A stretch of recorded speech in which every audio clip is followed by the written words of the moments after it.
Hi, my name is Mark Stipic. I'm the work cover guy.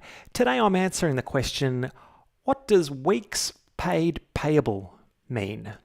And now if you're watching this video, I presume you've come across the terminology from your case manager or on some sort of termination notice that might have been sent to you, and you're wondering, what on earth does paid payable weeks mean?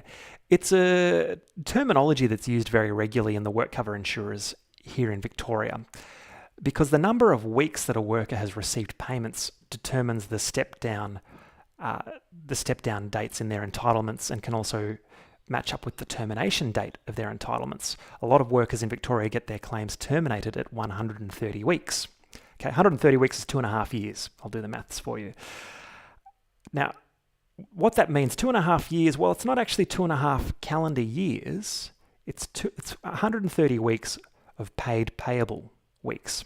So what that means is 130 weeks where during that week there was a payment of compensation. Okay, so a paid payable week is a week where the worker received some sort of weekly comp. Now, they might have only received $15 of top-up comp in their weekly pay.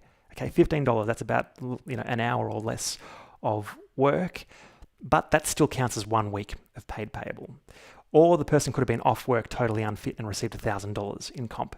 That still only counts as 1 week paid payable. So generally, the weeks that are going to tally up towards this week count of paid payable weeks are the weeks where a worker was either off work completely, or if they were back at work but only doing reduced hours and getting paid some top-up comp. Each week where there's a payment made counts as one more paid payable week. A worker could be back at work still on light duties, but working their full-time hours, so therefore there's no comp getting paid. That would not count as a paid payable week. Okay, so when I talked about those 130-week terminations earlier on and how 130 weeks adds up to 2.5 years, okay, if a person was off work for the entire time, it's going to take them 2.5 years to chip away at their 130 weeks. But if people have periods of time where they get up to their full hours and then they go off because they have surgery, they build their hours up and back on their full hours. Look, some claims can take 5 years, 8 years before they actually use up their 130 weeks worth of entitlements. I hope that makes sense for you. If it doesn't, leave me a question or get in touch with me. I'm happy to clarify for you, but I hope this has been helpful for you. Thank you very much for tuning in, and please subscribe to my YouTube channel and don't ever hesitate to ask me a question.